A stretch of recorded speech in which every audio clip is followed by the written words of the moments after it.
Okay, so first I want to thank Amy for putting it together, for calling everyone, for putting a beautiful table before Pesach. And okay, so we'll get right to the discussion. The topic that I gave for the class was Pesach, the brain catalyst, and the greatest educational plan ever. So I have to be careful making the statements like that, right? It's the greatest, but the thing is, it's not my educational plan. It's has been implemented, I think, for many generations. We see it. I think when we look at the history of the Jewish people, right, that the achievements that we've made as a nation are unprecedented. There's nothing parallel to that. A nation that has been displaced. We had our first Bet HaMikdash, second Bet HaMikdash, destruction, persecutions, whatever followed. We were dispersed all over the world, never with a country of our own or entity of our own. And with all that, we were able to produce so much in terms of in the intellect, literature, science, and in modern times, technology. There's so many things that we have achieved, and eventually coming back to Eretz Israel, building our own country, and creating there all the institutions that now exist. Israel, the forefront of the high tech, medicine. Where does it come from? So it seems there is something. Some people say it's in the DNA, right? Genetics, and I believe it's in the spiritual DNA that comes from certain lessons that we were taught that Hashem gave us. So, in a sense, you could say that we might be sort of like genetically superior, but this superiority comes from the Torah. The fact that we were given the Torah and we're given a certain guideline, this is what made Am Yisrael what it is. And I think that a major part of it is this, is the Pesach, the Leila Seder. So now I want to get to that. So this is sort of the introduction. But let me ask something. I know a lot of people here are teachers, or taught for many years. So when we say the word education, what do you associate with that? Like the first couple of things that come to mind when we say education, like words, children. Transmitting information and the value that's in right, transmitting information. What else? So it evolved for me. It used to be the idea of a lecture. Lecture. Yeah. But now it's more researching. Researching. Now it became something where we go out and find. Okay, research, learning. Mo'ad, no. Life to life. Okay, applicable. None of you is a normal teacher. I can tell you that. What? The future. Okay. You ask this question to a different group of people, and they would say, blackboard, whiteboard, smartboard, books, pens, notebooks. Baruch Hashem, this is really so right, a different level, right?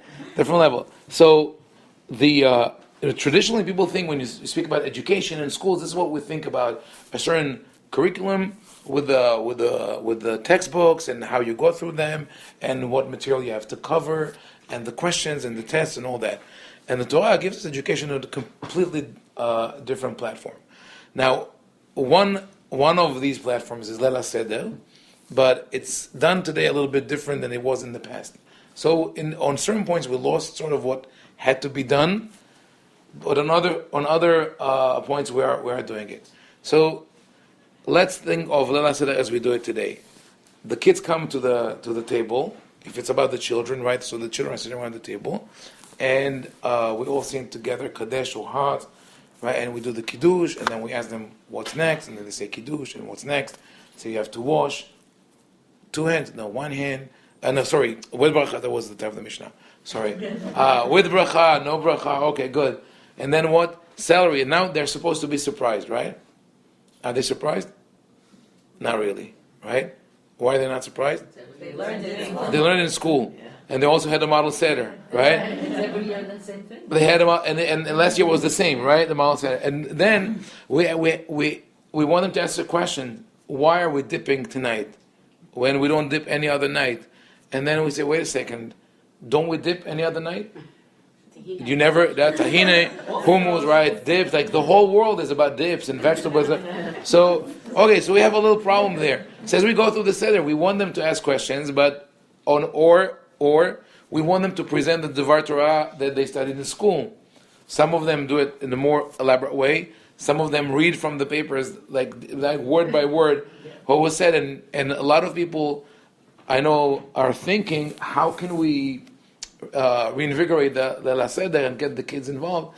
So I don't think that we can do it today to take, to go back in time the way it was. But I want to describe to you how La Seder used to be in the time of the temple, when people had the Bet HaMikdash. So the original Seder night, before it was called Seder, it was just called Del Pesach. Just a quick comment. Yes. They have to have done it in school to know, because the questions come before the activities. Right, But right, questioning. right. The thing is, right, about that comment, that the questions really are the Manishtana. The questions are just a prompt for the to prompt us to tell the story of Yitzhak Mitzrayim. Of course. Right, but if we don't know the story, so maybe here we take this comment to say that this is one of the great tools of education, because the most important element in education is the teacher. The children want to learn is beautiful, but if they don't have someone to teach them, we have a problem, right? I mean, they could learn on their own, and kids are always on the search. They always look for how to learn, where to learn, but in some situations they will need someone to teach them, right? If the parents are not ready to teach, then it's a failure. So when the parents know, and for many churches this is how it happened, and I think it still happens today, that when we know that, okay, at a certain point we'll have to explain some things to our children, so we prepare ourselves, we learn. It pushes us to know more than what we usually know. But if we go back in time now to the time of the Bet HaMikdash, what was Seder like? What Pesach like? People just went around about their life as usual. Work the fields, tend to the house, whatever they had to do. And the kids, some of them learned, some of them didn't learn. That the system was not established yet of public schools until the 1st or 2nd century. But still, it's about 1,500 years before any other systems were established. We established it in the 1st century of the Common Era. But before that, kids just learn by being around their parents. Being around their parents, reading with them, learning with them, mimicking their activities. But then comes Pesach. So before Pesach, about 2 weeks before Pesach, everybody packs up and starts moving to Yerushalayim, because you have to do Pesach in Yerushalayim. And the kids say, well, what are we doing? We're going to Yerushalayim. If they're old enough, they will remember what happened last year. If not, let's say it's the first time that they experienced that, right? The first time that the family is traveling to Yerushalayim. So you put everything on the donkey or the horse, the car, whatever you have, and you start walking to the city. And on the way, you're going to merge with hundreds and thousands of other people who are also doing this pilgrimage, right? So it's like and unlike being stuck on the highway on a long weekend, right? Like happened to us yesterday. Everybody's coming back from Florida after spring break, and we're there between all the RVs, and it was crazy. Right? Took us 5 hours instead of 3.5. But the difference is that you're not shut in your little box or big box, but rather everybody is talking and walking as they. So this is an amazing experience in terms of people coming together. This is the idea of the pilgrimage, that we still have where everybody comes to the synagogue. That we have Kippur and Rosh Hashanah, but also in many places the first night of Pesach is where almost everybody comes to the synagogue.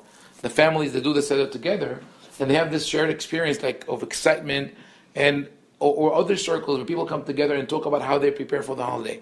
So they all now on their donkeys or by foot are all going to Yerushalayim, and when they get to Yerushalayim, they have this another amazing experience where you could just knock on the door and say, "Do you have room for me?" No Airbnb, no rental, no nothing. You just the Mishnah says, "En maskirin batim b'Yerushalayim." You cannot charge for rent in Yerushalayim. You're lucky enough to live in Yerushalayim. Very nice. your house is always open. Anyone who does pilgrimage or comes to bring a sacrifice and needs a place to stay, you have a spare bed.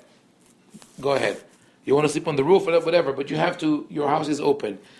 There was a sort of like an honorary agreement between the visitors and the host that the hides of the animals would be given as a gift to the host. They can't charge, but you give them the hide, which is a substantial gift. It was considered a nice gift. So everybody now is located. If you couldn't find a place, they're on hilltops. They are all over Jerusalem, and then they have to find their havurah, the group that does the Pesach together, because you have to subscribe to a korban. So the idea is that 2 or 3 families would do it together. So each one of them has to find a place where they're going to roast the Pesach. So they all find these places, and towards sunset, they all go to the temple with the Bet HaMikdash with the korban. So again, just imagine that, like tens of thousands of people, right? The foot traffic that was there, and already there we have, the rabbis comment on the pasuk. עומדות היו רגלינו בשערייך ירושלים העיר שחוברה לה יחדיו, the city that comes together, שחוברה לה יחדיו. So the rabbis comment on this pasuk. They say, what is העיר שחוברה? The city that comes together. They say עיר שעושה כל ישראל חברים. It's a city that turns us all into friends. So there are 2 levels to that. One, it's really the friendship that we all together and we feel the connection, but also at the time of the Mishnah, there were haverim, there were people who accepted upon themselves extra humrot. They were more stringent in terms of purity and separation of foods and all that. So, does it sound familiar? What happens on Pesach? You go to relatives, or they come over, and we can eat this. And I'll taste it in a second. And they go to the kitchen and they look in the clothes to see the wrappers, or maybe in the garbage can. Like, what is it? Right. So, and it's very uncomfortable situations of you don't want to eat in my home, and I'm not good enough for you. It's a problem. It always existed. And back then there were the group of people who were called haverim, the part of the special Havurah society of more religious people, and the Amaretz, the regular people, the commoners. The rabbi said on Pesach, on the holidays, all the holidays, those restrictions are lifted. They're all Haverim. They're all considered of the highest level of kashrut. So if you, for example, you have a barrel of wine and you sell it during the holiday, it's pure. Don't worry. Doesn't matter who touched it. If you open a bottle of wine at the Seder table, and someone there is maybe not, Shomer Shabbat, don't worry. The people run and say, let's spill the wine or hide the wine.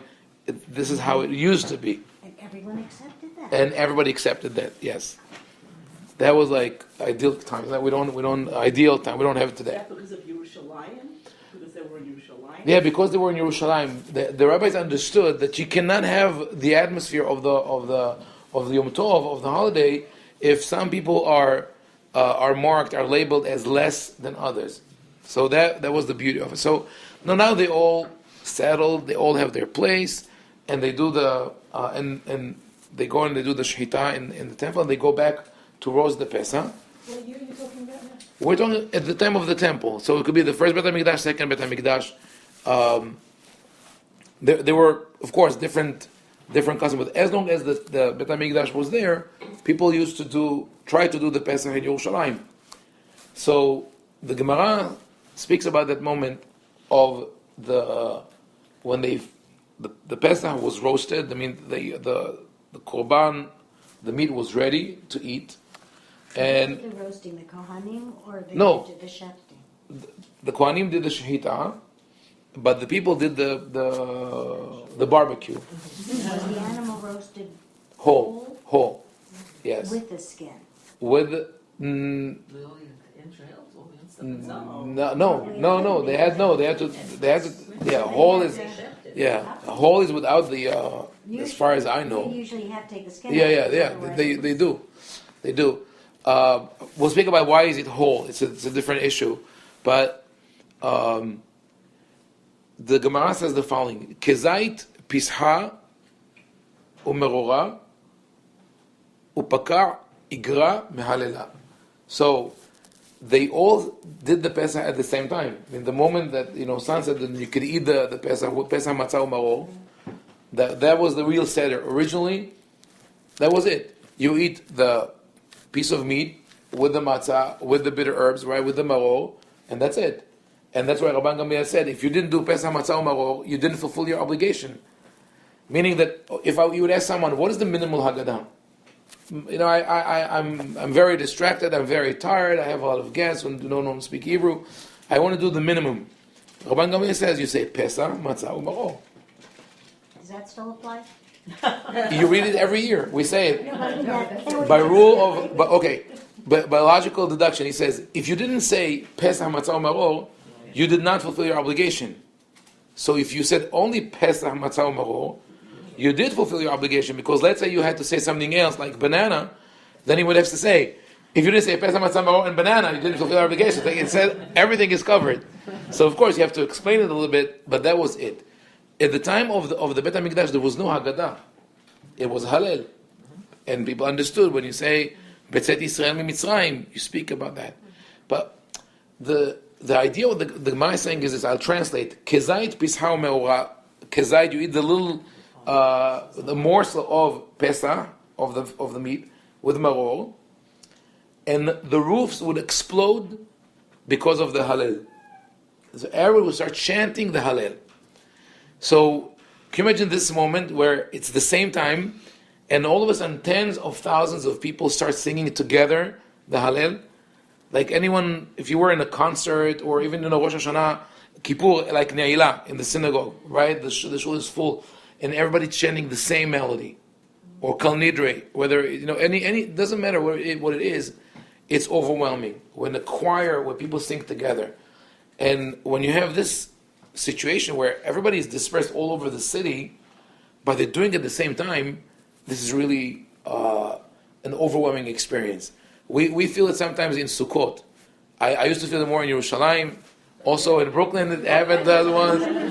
Yeah, one time we were singing the Sukkah, like 2 years ago. We were singing the Sukkah, and my kids were over. We were singing really loudly. And our neighbors next door were singing, and they were a little off tune, so we had to sing to sing them in, and then we sang strong enough to get them in. And okay, so we have 2 Sukkot, right? All of a sudden, someone knocks on the door, and it's like from the other side of the block.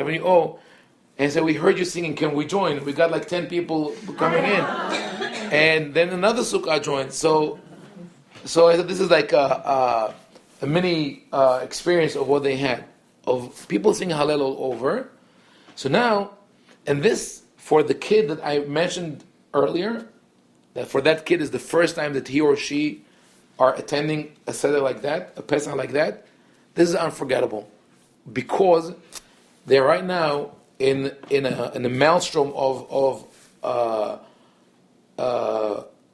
multi-sensorial experience. Because it's not the text. You're not sitting with a book and say, the Torah says, Vayomer Hashem el Moshe lemor. No. What they have now is, first of all, the feeling, the social connection of all these thousands of people around them, and they see that their parents are also in that state of mind that they're excited and happy. They hear the music, they hear the words being sung, they eat the food, and so it's taste, smell, sound, touch, the psyche, everything is involved. This is something that you can't forget. This is really when we think of education, we could educate as much as we want with words and with texts, but when they're connected to an experience, a visual, a total experience, this is the most powerful. This is why I said that the Pesach is the greatest educational plan. It started like that, and however we carried it around, I mean, even today with the model Seder, with all that, and even though the kids know what is going to happen, there's still a credit for that, because when they come to the Seder table, and it's not the people that they did the model Seder with at school, it's their parents, it's friends. The key is, don't lose your calm. It happens. where people get nervous. We have this like OCD mentality when it comes, especially to La Seder, how much wine and how much matzah and exactly what is the right order, right? So here's the model that we have to give our children. It has to flow. Doesn't matter what happened. Remember that Pesach Matzah Maror. This is the critical thing. As long as we did it, we did right. I saw that by my grandfather. He never got nervous. Like the kids would get up from the table and go around and he wouldn't call them back. Oh, come here. We have to read this paragraph. We enjoyed reading. We had a special tune for it. But when we got to the wine, it would just lean and drink. Didn't look at anyone to see how much you drink. And if you ask him, Saba, how much do I have to drink? Just drink. Just drink. What do you ask questions? Just enjoy it as drinking. If we're just thinking about, let me calculate how much I'm going to put in my mouth, then we empty the mitzvah out of the right. We trivialize it. And I know from personal experience also, when my grandfather passed away, and it was my maternal grandfather, and then we started doing the Seder at my father's house. I survived it for 2 years, and afterwards I said, "That's it. I can't take it anymore." My wife and I said, we mustered the courage to come to my father and say, we are going to do the Seder by ourselves, right? Now we lived very far from my parents, which was a good about 5 minutes walk, right? So can you imagine, right? And when they said, "Why do you want to do it by yourselves?" is for the kids. Yeah. Beautiful. The only problem, the kids were 2 and 3 years old. And they're like, and so they're like, what's kid, right? So no, it's, from that age, they internalize what's happening around them. So I got nervous at my father's house because he was, you have to drink, now drink this. Now, okay, so we want to refill the glasses, which we used to do at my grandfather's house. No. The glasses must be washed and emptied. Okay, because kosher bracha, tzarich hadaha, right? So, okay, take all the cups, wash them back. Okay, we got this. And then, come here, you have to... You didn't want the kids to experience. Not to mention, 1 year that... You know that you have to eat the afikoman, which we'll talk about in a second. You have to eat the afikoman as the last piece of the meal, right? And in my father's house, after the afikoman, there's nothing. Like a lot of people, this, right? Nothing after that. Not in my grandfather's house. In his house, my grandfather's, you have the afikoman, you say Birkat Hamazon, then you bring tea and coffee and desserts. And I'll tell you in a second why. Wait, dessert But, really after Afikoman? yeah, dessert, yes. Yeah, because I will say in a second why. We do it also, Edna, but you forgot. So what happened 1 year was, you have to have this piece of afikoman, right? So our custom is that after we break the matzah, we give the afikoman to the kids. They tie it around their shoulders. They come, they say, this is, the same as the Syrian do, Ash Zawatak. What do you carry? They say, where do you come from? From Egypt. Where are you going to? To Yerushalayim. What do you carry there? Manishtana, and they start saying the Manishtana. So this is also a great educational tool because they dramatize it and they connect to the story. So my father gave it to his first grandson. He gets a fikuman, and after they come in and they say it, they have to go hide it. And the person who does the Seder has to find it. If he can't find it, he gives him the gift. Very good, okay. So we finish the Seder. My father goes for search for the afikoman. He says, okay, after 2 minutes, I can't find it. Shaul, his grandson, where's the afikoman? No, maybe you should say, where's Shaul? Right? Right? Where's Waldo? Okay, so they go search for the kid, and what is he doing? Sleeping. Okay. So shake him. Shaul, where's the afikoman? That's it. He's in REM, right? It's deep sleep. He can't. My father did not have an afikoman that year, and he was so nervous that his Seder was like. So from that year on, he would give the kids a fake afikoman. He had 5 pieces of take this, and his own afikoman is hidden under the thing, right? But the thing is that when when the children feel that there is this organic experience, everybody's involved, everybody's happy, nobody feels like stressed out, the pressure of what to read, what to say, this is something that they look forward to, and not as it's a burden, just let me go through it and eat the food and move on. And that's why also, another thing that, right, so it has to be a pleasant experience. That's also key for education. Has to be pleasant. Has to be, unless we teach them something dangerous, that they're like, we want to teach them to swim. So at a certain point, they will have to have some, I guess, initial fear from the water. And I said, as someone who grew up in Yerushalayim, so we had no sea. I never knew how to swim. I don't think I know yet. But with something like that, we definitely wanted to make it a pleasant experience, and it was done through food, through drinks, through the excitement. It's not a coincidence that Thanksgiving is one of the most favorite holidays in America. It was really a copy of the Seder night, the Mayflower, the Pilgrims, the food and all that. They had that. So this is one aspect of the Pesach as an educational tool, that by doing a total experience, that the story and the words in song, they come as part of the meal, with smell, taste, touch, social experience. This is what makes Pesach so special, and we still do it today. So now, how does it make us as Am Yisrael who we are today? Because that experience every year encouraged people to learn more. The parents had to teach the children. They knew that they're going to come with new questions. They wanted to know more about themselves. They wanted to know about their identity. Telling your story also, the story of slavery, telling your personal story is the key in creating a bond between parents and children. Sociologists, psychologists say today, they found out, that parents tend to hide their, dark past from the children. Like whatever we had difficulties, we had adversities in life. We don't want them to know about that. Let them live a beautiful, carefree life. They say, no, if you tell them about the hardships of your family, and where you came from, and who you are, it makes them stronger. By hiding them, we're not helped.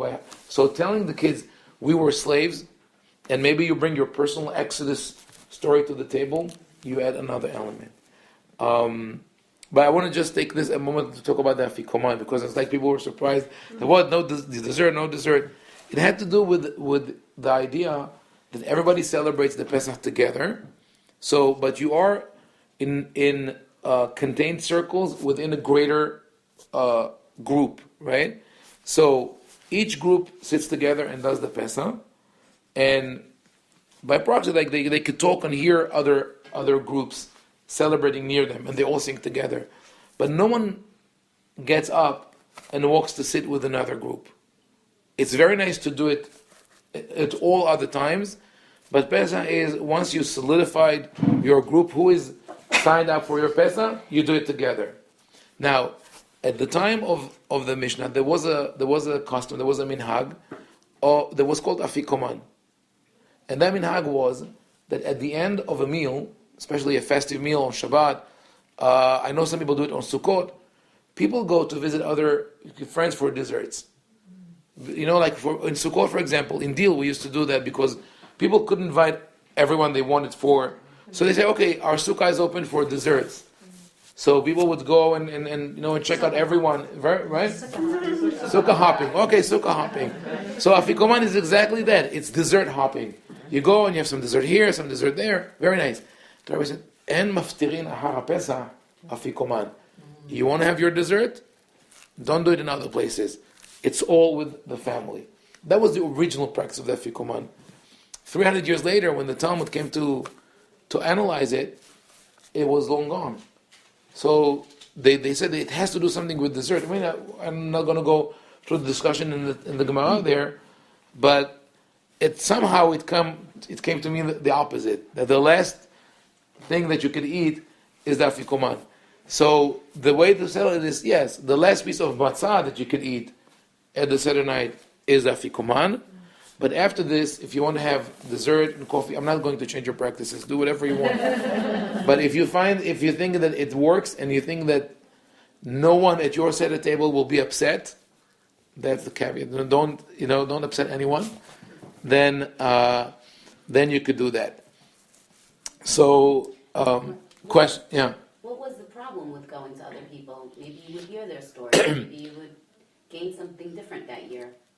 Right. I think that the rabbis wanted to, at that time to strengthen the nuclear family. It's not a biblical thing, because the minhag itself is not biblical. But maybe at the time they felt that it was very important to build the family structure at least once a year, because this is also the time where we have Greek influence, and there are more forms of entertainment that are open to everyone, and young boys hang out together in different settings. So they wanted to create like Friday night, I hear from some parents that Friday night the kids they sit there and they run away, whether they're Shomer Shabbat or not. If they're not Shomer Shabbat, they would go out for a movie, and if they're Shomer Shabbat, they go meet with their friends. And this is nice on one hand, but it's a problem when we get horizontal circles, like all the kids of a certain age group hang out together, and the parents hang out together, and the grandparents hang out together, but there's no there's no connection between the generations, which has to happen on Shabbat. So on Pesach they were trying to do that, and the entertainment is part of that. We're allowed to have fun on Shabbat, on Pesach. It's another thing that, like in my family, my grandfather, Allah Hashem, used to do that. He would call the kids and say, "Okay, I want to have a talent show." Talent show, so we call it in Hebrew Erev Bidur. It's like a night of entertainment. So, no, on Shabbat, not on Pesach. Pesach we didn't have time for that. But we had a lot of fun with singing and all that, because everything was a tune, and we would do the Arabic with like special accent, and because we used to translate the Haggadah to Arabic, not all of it. So we had what's called Sharah fil Arabi, and we used to emphasize the letter Quf, because we have this very guttural Quf in Arabic. So we were all laughing at that. So it's good. But on a Shabbat, it would say, okay, what do you do? What could you do? Skits and impressions and songs, but we were looking forward to it, because it was, we heard some Devar Torah and that, but Shabbat was, wow, this is the time where we could be, Saba is happy with what we're saying, and our parents, and we're laughing. There was a Shabbat that was very powerful in bonding us and bringing us together. And I think that Seder night, you don't need the right other elements. If you do it right, you do it. It's right there. So the other thing I would just want to touch on, and then if you have any questions, is the concept of what I call the brain catalyst, and that is really contained in the two words manishtana. Why is that night different? Not how is that night different. Why is that night different? But the whole idea of Pesach is to do things differently. So this is something that also in the last decades have been more acknowledged, that change is healthy. Even minor changes for productivity, for brain activity, for even creating new brain cells. The whole idea of neuroplasticity, or neuroplasticity is the term, that the brain is flexible and keeps changing and growing. Believe it or not, is only in the last 10 or 12 years is gaining momentum. Like we thought we knew everything about the brain. There's a book called The Brain That Changes Itself by I think Charles Deutsch is the author. Norman Deutsch. Oh, Charles is another guy. It's too big. Right, Norman Deutsch. It's a great book. The Brain That Changes Itself. The second book is The Brain's Way of Healing. Fascinating. So part of it is the ability of the brain to adapt to new situations. And sometimes if there are no new situations, you have to introduce it to the brain. So for example, they say you have a workspace. You have your desk. It says move stuff around. Even the paper basket. Instead of on the right, put it on the left. So now what happens every time you go back to throw something? No, it's here. Move it here. Right? All right? It's annoying, but It's annoying for a while, but your brain learns like to do things. You disrupt the regular drive home, drive to work, take one path, go from a different path. Always try to listen to music that you're not familiar with. Brush your teeth with your Brush your teeth with your left hand. I even tried, because they recommended that, but it's really frustrating to use the mouse with the left hand. Oh, this is really terrible. I got a PC. I was a Mac person. I got a PC. I said, I'm going to do it. And it was so frustrating, but I figured you figured it out, right? I tried to play Tetris when I was playing like upside down. And I mean, things like that, I mean, it's not upside down, it's no, but it forces your brain to think differently. Now, what we do on Pesach is the epitome of that, because we do everything differently, even with the models and with all that.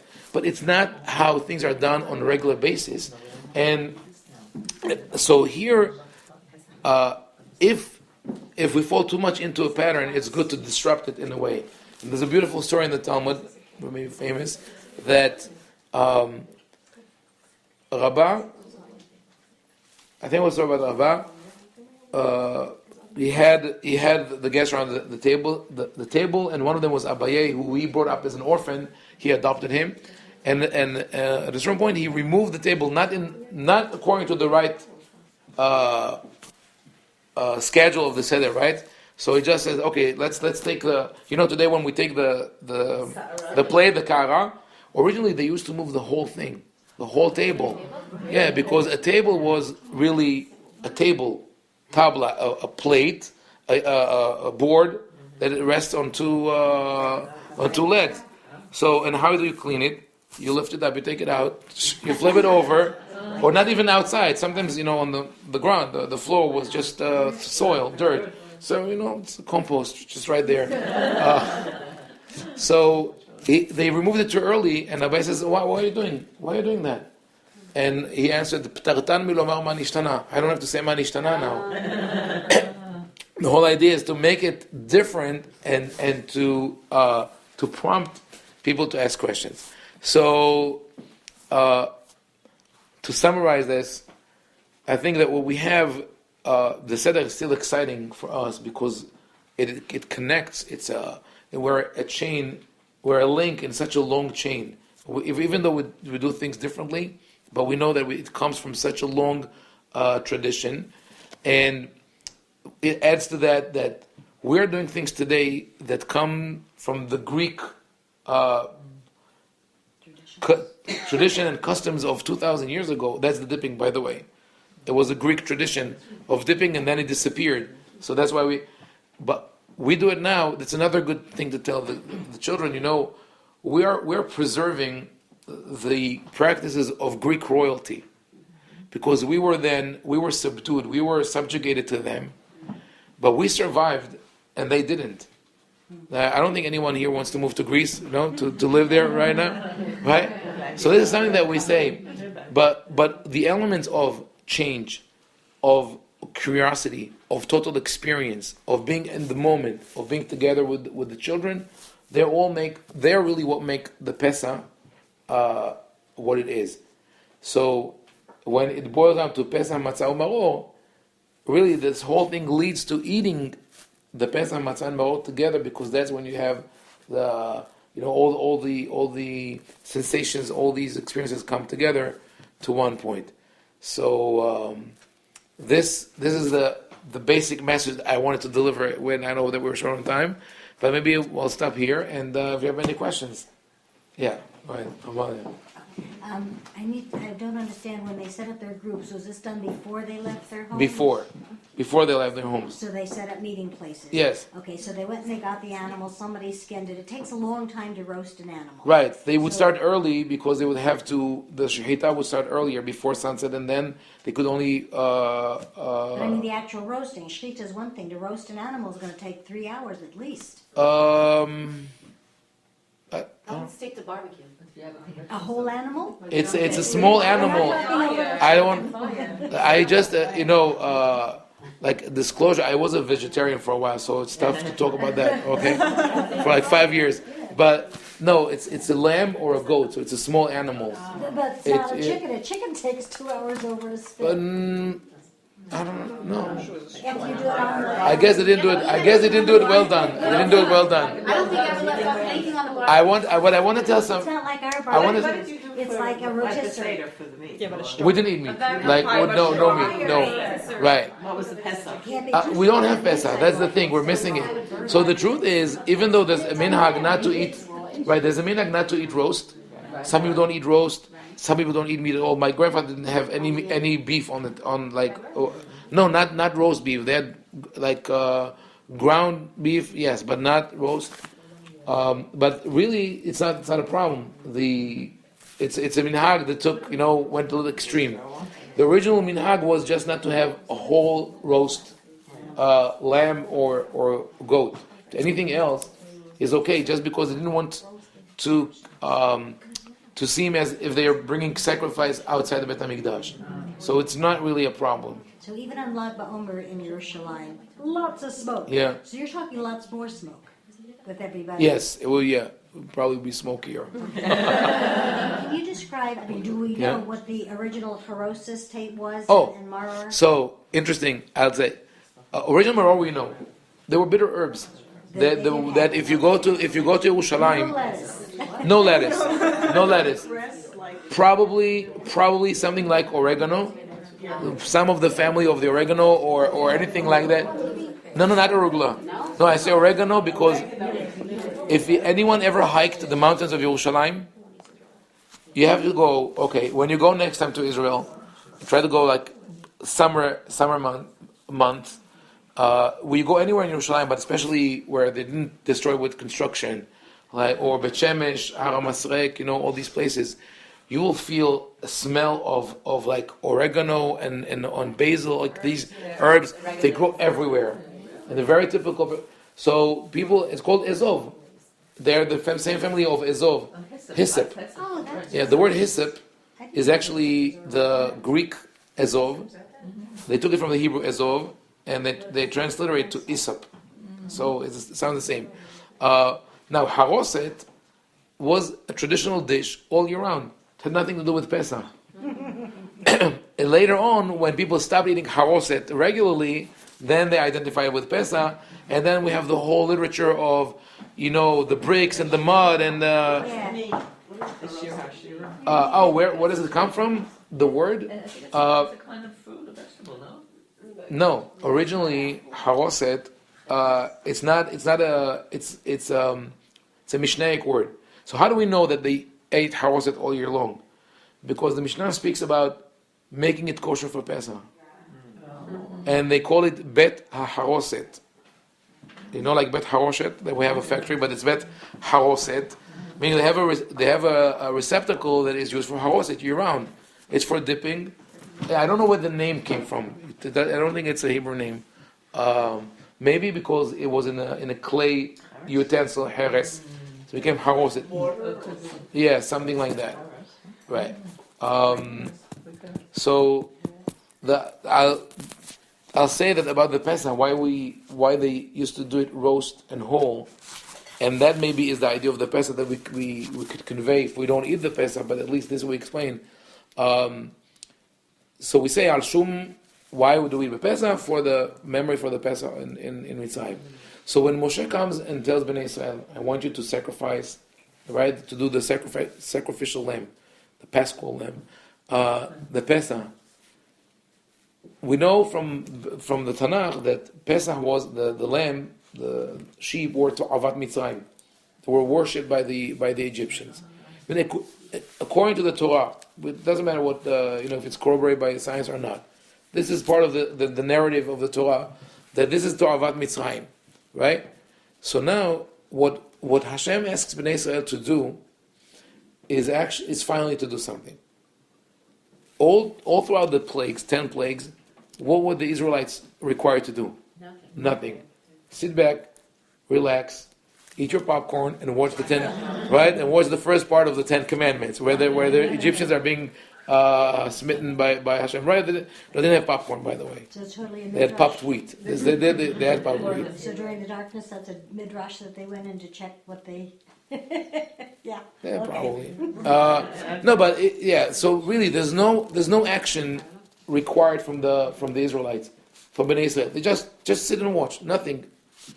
Here, Hashem says, I want you to show me that you trust me, that you trust Hashem, that Hashem can protect you. And how do you do that? By taking the lamb, right? And this is a famous midrash that they took the lamb from the 10th days of Nisan and they tied it to the beds and all that, which is even though it happened in that manner, but the midrash really is making a very important point. It was an offense to the Egyptians. So the people, the Bnei Israel, as much as they trusted Hashem, right? But they had their doubts, and we know that later on in the desert they kept showing their doubts and questioning and kvetching and everything. So now Hashem says, what I want you to do is take this lamb, slaughter it, roast it, and eat it. And they say, whoa, 1 second. We know that you're very powerful, but we don't want to upset the Egyptians. Now, we draw a line, up to this point. And Hashem says, no, it's okay, I'll protect you. So they say, now I'm creating this dialogue. It's not in the Torah, but I'm just saying this is why I think that all these come in. They say, you know what? Fine, we'll slaughter the lamb, but we'll eat it raw. This way, nobody will know that we eat it. You can't smell it. It's the only place the Torah says, Lo tucholu mimenuna. You cannot eat it raw. They say, okay, we could cook it. No, cooking is not that bad. With just water, no spices, nobody will smell it. Bashel mevushal b'mayim, you can't. Ki im tzeli. Roast is powerful, right? That they will smell. They say, okay, we'll go down to the basement of the mud hut that they have in Egypt, right? Which Portuguese Maranos still do. They do the Pesach in the basement, dressed in pajamas, in case the Inquisition, even now, in the 1990s still. Yes. So they say, we'll do it in hiding. Hashem says, no. You take the blood and mark your doors. And why do I want you to mark your doors? In case the Egyptian mob is coming to your neighborhood, They'll know exactly. they will know exactly where you live, and they will know not only that a Jew lives here, but a Jew who slaughtered their idol lives here. And I think that's the real meaning of the pasuk, because it's been obfuscated by different midrashim and commentaries. Why did they mark the doors? Who did they do it for? So the midrashim say it was for the angel of death. Hashem doesn't need that, right? It was not that. It was for the Egyptians. Hashem says, I want you to mark your doors so I can see that you defy the Egyptians and that you state openly that you trust me, that you trust God, that God is going to save you, right? And they say, what if they come to attack us? Hashem says, don't worry, I am going to protect you. And how am I going to do that? If he wants them to defy the Egyptians, how come it's the same example as he had to try them all the time? Do you remember that they were our hosts? Yeah, but they asked you to. Who asked the Jews the Bnei Israel to go out? It was the Egyptians. We take it for granted now that the reaction to the Makat Bechorot, to the death of the firstborn, was that they were sent out. But they could have been a completely different outcome. Yeah. What? It could be genocide. It could be that the Egyptian would say, "Oh, this is what you did to us. We're going to." How common it is when a dictator does something, like in this case, it's Pharaoh, right? Paro, and instead of blaming him, you find a scapegoat, right? Don't we see it now? The whole region, the whole Middle East, is being ruled by dictators, right? That are ruthlessly killing their own people, and who's to blame? Israel, right? Israel. It's all. This is the same thing. Could have happened to them. They would come and destroy them. And the Torah says, "Velo yiten hamashchit lavo el batechem lingof." Hashem will not let the destroyer come to your house to be nogef you. Now the confusion is because the word used is negef. Negef is also plague. but it's a wordplay. Hashem says, I am going to be nogef, to bring plagues on Mitzrayim, and I will not let Mitzrayim come and be nogef, bringing plagues on you. And how is it stated? With the words, ufasah Adonai ala batim. Hashem will be poseh on your house. So how do we usually translate the word pesach, poseh? Pass over. We say Hashem will pass over your house. But I don't want Hashem to pass over. I want Hashem to stay there, right? Don't go. So we look. This is the pasuk that we have to look at in Yeshayahu, Isaiah chapter 31, verse 5. The Torah, Navi says this: "Ketziporim afot ken yagen Adonai tzavaot al Yerushalayim." Like the birds that fly, even so will the Lord shield Jerusalem. Ketziporim afot ken yagen Adonai tzavaot al Yerushalayim. So we're talking about shielding. How is Hashem going to shield Yerushalayim?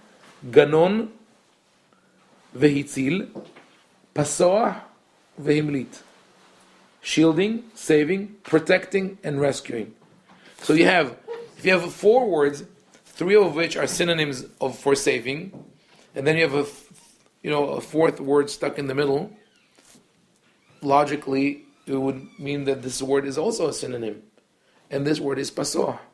So pasah, the original meaning in Hebrew is to protect, not to skip over. So when Hashem says, put the blood on the door, and then ufasah Hashem ala batim, Hashem will protect the houses where He sees the blood, because right now you made a pledge of allegiance. You said, I trust Hashem, that Hashem will protect this house, even though it's an open call for the Egyptians to come and attack me. So what happened that we became from Pesach to Passover? It's reading around in different places. It's because also later on, lifsoah means to skip over from one place to another. It appears in Sefer Melachim when Eliyahu confronts the prophets of Baal, and he tells the people, Ad matay atem posehim Hashem seifim. Right. But the word is related, because all these words, ganon, hitzil, pasoh, himlit, are all related to protecting something with your body. Ganon is from the word gina, just like the shade of a tree. Hitzil, but it's from the gina, like gina, gan. The trees give shade with their. It's like a person spreading his hands over you. Hitzil is from the word tzel. Again, the right. Himlit has 2 meanings in Hebrew: to escape, limalet, but also to give birth. That for an animal, when an animal giving birth is called lehamlit, and that's because the mother shields with her body the newborn. So pasoah is the same thing. When you skip from one place to another, between the 2 places that you're stepping on, you're protecting with your body whatever is underneath. It's all the same meaning. So ganon vitzil pasoah veimlit. This is the Pesach. So when we say Pesach matzah maror are clearly that we remember the avdut, the suffering and the bitter life. Well, with Pesach, not only remember the redemption, but we remember that in order to be part of it, we have to take an action. It's not enough to just sit there and let God do whatever He does for us. We have to show that we have complete trust. So that, I think, seals it in with Pesach Matzah Maror. I think it's a good message that we could deliver. So how did Eliyahu Hanavi, you brought him up, that whole thing by Pesach, does that relate to... No, it's just... I mean, why is it? Why is he using the word, you mean? No, why do we have Eliyahu Hanavi... No, Eliyahu Hanavi doesn't do Pesach. He does the Korban. And he sets up a stage where there are 2 altars. One for Hashem, one for Baal. And he says, let's see who would bring fire down from heaven. Because for the people at the time, that was if they don't see a proof, they would not believe. And it didn't help for a long while anyway. About the fact that he didn't trust that the people would stay Jewish, so now we have Eliyahu's cup at the Seder. Why do we... Oh, you're talking about the cup of Eliyahu? Yes. Oh, sorry. Okay. What are you doing there at the end of the story and all that? Okay. Why That's is he visiting? that's a later addition. I know, I might know, but you brought him up with the Pesach and that. So, Why okay. related? So it's a different topic. Related.